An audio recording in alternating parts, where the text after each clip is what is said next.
Така, това представлява стойката на четвъртият етаж, където мислиме да поставиме слънчеви панели.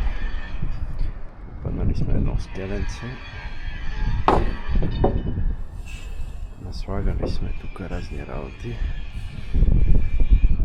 Жук-жак. Малко против гълъбета, че ни притесняват. Панелчето трябва да стигне до там. Така. Тук е стойчицата, която е вградена под изолацията. Съответно, климатичето там малко да не дрънка, е обезшумено. Иначе, общо взето, ето тук трябва да сложим две панелчета на тази стойка пред терасата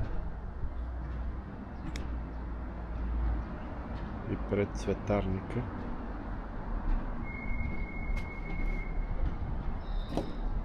Тук цветарник ще бъде.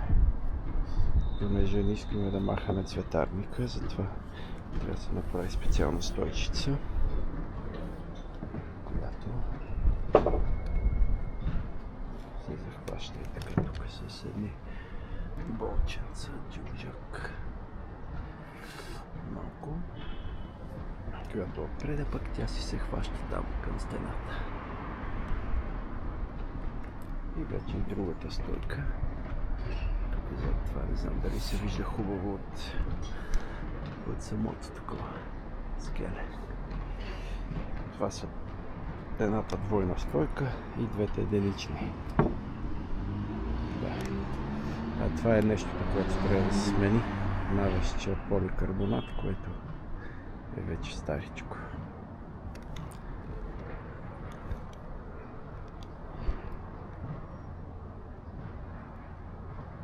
Да. И така. Общо взето, това ни е първата такава конструкция. Тук има едни алуминиеви джиджавки за успокоители, да не ходи напред-назад. Може би за тях ще се хване и до друга алуминиева алмарина, която да може да все пак да предотвратява духването, влизането на вятър отдолу зад панела.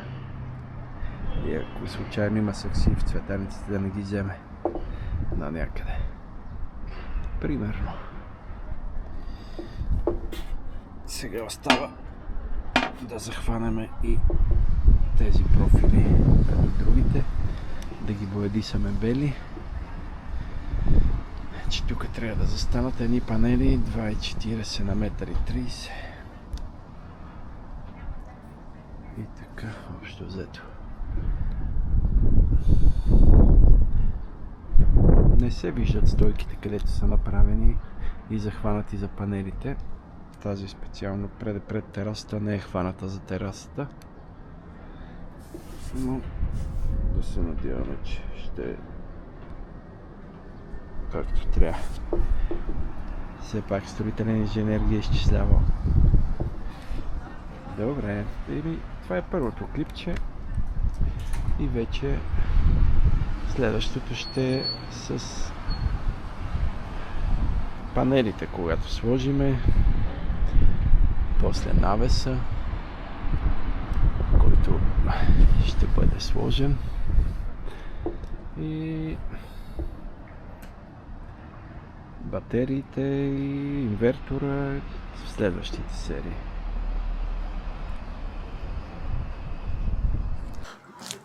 Сега да видим аджаба ще стане ли с подложни две шайби да стане равно. Идеално е до микрометър. Добре, да продължим натам с другите панели. Обала. Добре.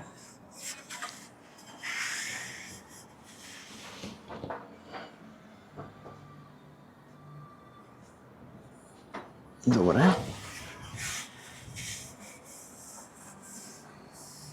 Добре. Добре, равно е. Продължаваме с подложките, винтове и болчета. Така, най-накрая вече сложихме всички стойчици. Тази едната. Вече имаме и комарник. И другите. Двойната стойка, която е тук. Така. И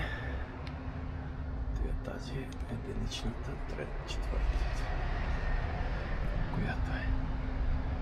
Стойките вече са окей. Сега остава... Какво остава? Панелите и то навез да изхвърлиме и да го сменим.